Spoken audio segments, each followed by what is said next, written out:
parts of genes that are involved in building heavy chains and light chains, both pure B cell receptor and a T cell receptor. Then we talked about the MHC, right, major histocompatibility complex, which is also known as the HLA, human leukocyte antigens. These are, right, sets of receptors, especially if we're thinking about MHC1 and 2, that are traditionally involved in antigen presentation to T cells. Right? And we've learned that we all carry lots of different alleles within our genome to encode for various versions of MHC receptor 1 and MHC receptor 2, so that we can communicate using MHC receptor 1 with CD8 positive T cells. We're going to use MHC class 2 receptors to communicate with CD4 positive T cells, so that they can see antigens that are presented and mount immune responses. Now we're going to talk about how T cells go through their discrete stages of development, so building their TCR, and how they decide what types of professional T cell to become when they grow up, where and how that happens. So in chapter 9, we think about the development, the steps that get them to be a mature T cell that can then go do the things it is that they need to do. In chapter 11, we talk about the events that happen. You're a mature T cell, now you're going to go fight a pathogen. What happens that allows that to occur? So we break it up into two halves. Today we're going to think about the developmental stages. Thursday we're going to think about what happens when we're actually fighting. How do we do our jobs? So there are notes for chapter 9 and chapter 11 that are here just up front if you need them. Your paper.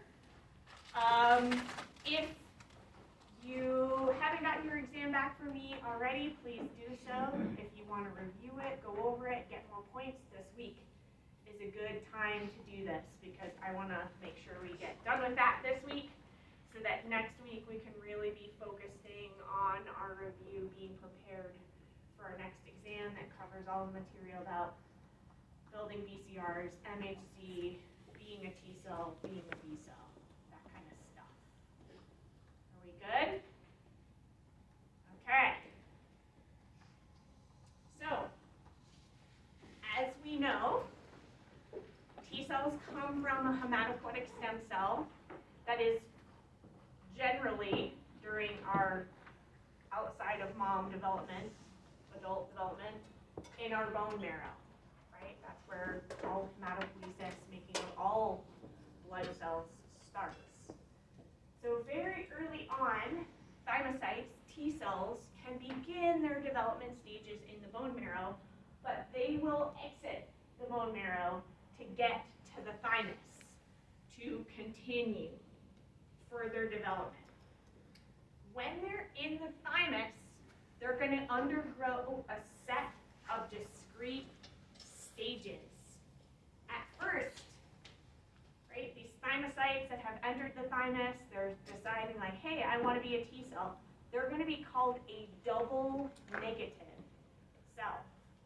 This double negative cell essentially is considered a T cell, or going to be a T cell, because it is activating rearrangement genes to build a TCR, but it does not express CD4 or CD8 yet.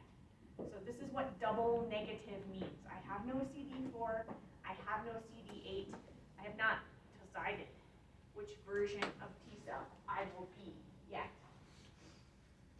We're going to undergo our stages of heavy chain and light chain rearrangement. We're going to present those hopefully successfully rearranged heavy chains and light chains together on our surface. We're going to have a fully functional TCR, and then we are going to become the type of T cell that is known as a double positive. So we're going to go through building the TCR, then we're going to become, once you have a functional TCR on your surface, you are going to express both CD4 and CD8 on your surface, meaning that you could be a helper or you could be a cytotoxic. You got to decide. You are going to go through 2 very important rounds of screening. The first round of screening is known as positive selection. And in positive selection, the TCR must be able to bind and recognize an MHC molecule. I have to be able to see either an MHC class 1 or an MHC class 2 receptor. I promise that right now we probably feel like we're drinking from the fire hose of information, but I have each piece of this laid out more slowly in the next few slides. So positive selection, I've got to decide, do I bind to and recognize MHC class 1 or do I bind to and recognize MHC class 2? This is what positive selection is about. Negative selection will also have to occur, and that is for any cells that are autoreactive. Do I respond inappropriately to MHC class 1 or 2? Do I respond inappropriately to self-antigens presented in either of those receptors? That's what negative selection is about, getting rid of autoreactive cells. So that is TCR development in a nutshell. Let's go at it piece by piece. Now we're going to fill in the blanks. I love this slide because it shows you pictorially what is happening in each discrete stage that the T cell is going under. So we've got a hematopoietic stem cell precursor that divides into a common lymphoid progenitor. And from that common lymphoid progenitor, we have what we would call a T cell precursor cell. It can be starting to decide it wants to be a T cell in the bone marrow, but it can't finish any of these processes until it gets to the thymus. So it's going to get to the thymus. Once we're in there, we are what is known as double negative stage 1, right up here. Right? So I'm a thymocyte. I want to rearrange a TCR, but I do not express CD4 or CD8 yet. What am I going to do in these double negative stages? There are actually 4. Double negative stage 1, look at what's happening here. TCR beta locus rearrangement. What does that mean in English to a person who's not an immunologist? What am I doing? I'm rearranging a heavy chain. I'm rearranging a T cell heavy chain. I am really committed to being a T cell. I'm going to tell you something sort of at the end of this, which means that even sometimes cells that end up in the thymus don't become T cells. They could become something else. Right? Just to make life super complicated, you can go to the thymus and be like, I want to be a T cell. No, I don't. And you can change your mind. Right? But if you start to rearrange a beta chain as a heavy chain, you're going down the path to becoming a T cell. So in double negative stage 1, you start building, rearranging that heavy chain gene.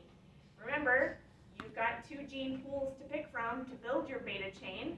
You got chromosomal information from mom, you got chromosomal information from dad. You're going to try to rearrange one, right? You rearrange one, you make the transcript from your rearrangement. You try to build the protein from your rearrangement.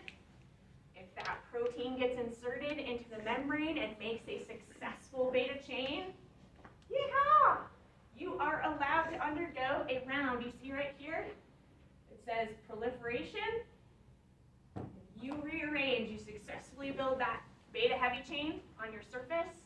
That cell gets activated in a round of signal transduction to clone itself. And it will make a couple clones that have that rearranged beta chain. Yes? On the PCR, we needed the protectors. Yes, and this also needs the protector. We're going to get there. beta heavy chain. We're going to test it. Is it there? Is it functional? Yay! You are allowed to undergo a round of proliferation. Make a couple clones of you that have the same successful beta chain. This is kind of like a fail-safe. We just did a lot of work, right? Gene rearrangement, we got to do a lot of testing. Sometimes it doesn't fail. If I make a successful heavy chain, that is awesome. You get your little promotion, you proliferate. You have successfully rearranged a TCR heavy chain. You are fully committed to becoming a T cell now,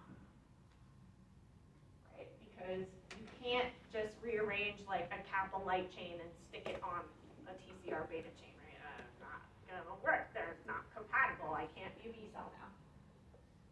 So I've committed to my T cell lineage. Now, I have my beta chain made. I've undergone some proliferation. What is the next thing that I need to do? I can't just be a beta chain alone forever, right? I've got to rearrange a light chain, so I'm going to rearrange my alpha chain. We've got to choose, are we using mom chromosomal alpha chain information or dad chromosomal alpha information? Okay. Right? We've got to try to build that thing. We rearrange. We make a transcript. We try to express that alpha chain. Does it work? Okay, great. If we are successful, if we have successfully rearranged a TCR alpha to pair along with that beta chain, hooray! We now have a complete TCR on the surface, and we become a double positive cell. Once that TCR alpha beta chain are expressed on the surface, this allows a round of signal transduction, which activates the genes for making and expressing the CD4 and the CD8 receptors. So those get made, they get expressed on the surface of the T cell. So you become a double positive T cell. All right, so if you notice, there's a little kind of offshoot here where we're coming out of this double negative world, and it says, oh, hey, sometimes gamma delta T cells arise here. Sometimes they do. The production of gamma delta T cells is relatively rare once we're adults. Once we're, actually not even once we're adults, once we're outside mom and growing and living our lives on our own, the production of gamma delta T cells is pretty rare. They're less than 5% of the T cells that exist in your body. But they can also be made as an alternative. They are going to, let's say we try to rearrange a beta heavy chain and it doesn't work. So we go to dad's beta heavy chain and it doesn't work. The T cell can say, oh, well, I can rearrange a delta chain. So that could be an alternative pathway out. You rearrange a delta heavy chain and you're going to pair it with a gamma light chain. So this could be an alternative exit at one of these points during your double negative stages. Okay, so let's say we've fully made our alpha beta TCR. We're double positive cells. We've now been given permission to express CD4 and CD8 on our surface. We have to undergo some special rounds of selection. I like to think about it sequentially, but it doesn't really have to happen that way.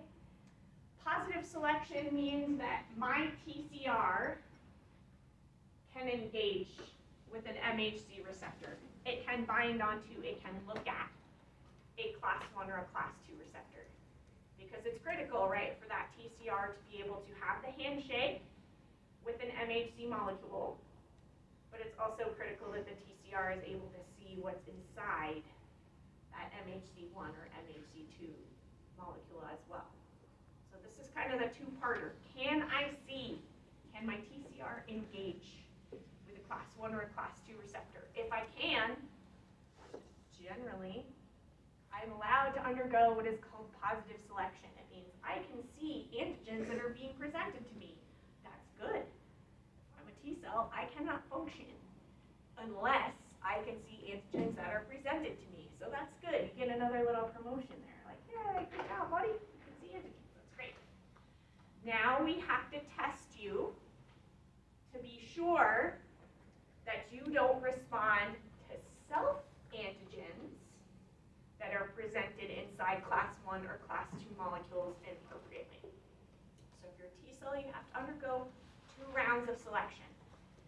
You must be able to see MHC molecules, and you must not see the antigens presented inside them in an inappropriate way.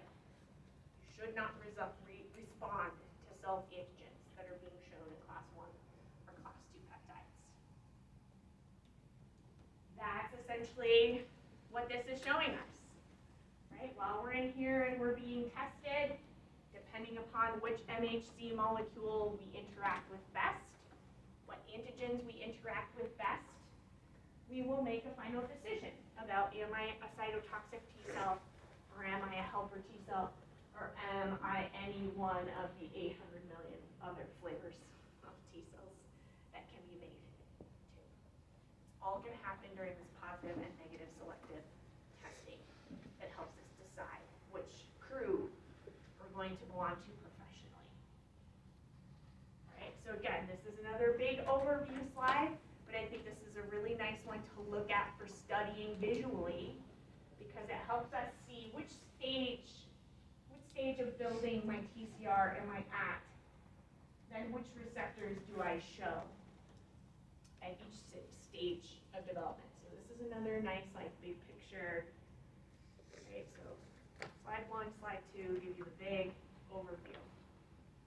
All right, what are we going to do? We're going to break these steps down a little further so that we can get into how do I make the decisions to do these things, what's going on, what are the cues that are telling the cell, okay, you did this, now what next? The first step is deciding you want to be a T cell, right? And the weird thing is that even if you show up in the thymus and you come from a common lymphoid progenitor, your fate is not sealed.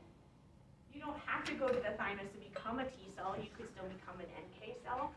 You could still even become a B cell if you end up in the thymus. It's more likely you'll become a T cell if you show up at the thymus, but it doesn't have to happen this way. What really truly makes the decision for this common lymphoid, the cell that comes from a common lymphoid progenitor, is interaction with cell surface proteins, cell surface receptors, and the tissue environment that you're in. So the little thymocytes have left the bone marrow, and they end up in the thymus, and they're crawling around in the tissues of the thymus, and they're touching the other cells that are there. If they come in contact with the Notch1 receptor, this turns on Notch signal transduction pathways inside the cell, which tell that little cell, hey, try rearranging T cell heavy chain stuff. So this signal transduction event cues through the T cells to try to rearrange beta heavy chains. And if you're rearranging beta heavy chains, then you're making a real decisional path. You're saying, yeah, I'm going to use beta heavy chains, I'm going to be a T cell. Because, right, we don't use beta heavy chains or gamma heavy chains to build, delta heavy chains to build a PCR. If you're one of these common lymphoid progenitors crawling around in the bone marrow, maybe you're in the thymus, but you never contact Notch1, you will activate heavy chain rearrangement for building a BCR instead. So the difference is just which signal transduction pathway is turned on. Is it turned on or not? If you get Notch signaling through Notch receptor, you become a T cell. If you don't encounter any Notch signaling, you fail safe, fire up BCR heavy chain genes. That's kind of it.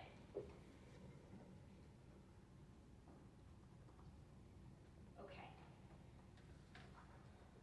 So you've engaged Notch. Notch signal transduction tells you, hey, it's time to try to start building this TCR heavy chain. Try to rearrange this beta chain. You noticed from our past diagram, right, that the cells the T cells all at this time, once they're in the thymus, they're rearranging, they've committed to being a T cell, they're rearranging a T cell heavy chain. They go through what is called the double negative stage. It's important to remember that they're double negative because they are not expressing CD4 or CD8 yet. We got to go through building a T cell receptor first before we decide what type of professional T cell to become. But during these double negative stages, you can see there's stage 1, stage 2, stage 3, stage 4. How do we know that? How can we categorize these into discrete stages? We do that by looking at what stage they are, bless you, in building their BCR, or TCR, sorry. What stage are we building our beta heavy chain for a TCR? And what other cell surface receptors am I expressing during that given time? So early on, our double negative T cells, as they're making a transition from the bone marrow to the thymus, as they're deciding, like, hey, I think I'm going to rearrange the TCR heavy chain, they express in high amounts the cell surface receptor thing called c-KIT. They also express another co-receptor called CD44. When you don't have a TCR, you have high c-KIT and high CD44. I know you're going to try to become a T cell. Once we're in a T cell and we're starting our heavy chain gene rearrangement, so either our beta or we're doing delta, gamma, delta rearrangement, our cell surface receptors change a little bit because we're trying to do that heavy chain rearrangement. So we've got RAG1 and 2 are active. I'm trying to do gene rearrangement. I'm trying to express that heavy chain. A thing happens where c-KIT is still expressed pretty highly on the surface as well as CD44, but another cell surface receptor starts being transcribed and produced on the top of the cell. And the reason for this is signal transduction that's going on inside the cell at the time that it is trying to rearrange these genes. Right? Signal transduction is always happening inside the cell, and it's telling the cell, what receptors do I make? How do I respond? What do I do? The new receptor is CD25. This helps us really, really know, like, oh yeah, for sure, you're going down the T cell pathway. You're going to try to rearrange a TCR heavy chain. You're going for it. You're here. All right, so at double negative stage 3, you have rearranged your beta chain. You have a successful beta chain expressed on your surface. It turns out that that beta chain will be paired with a special placeholder to protect the TCR while it needs to finish off building a light chain.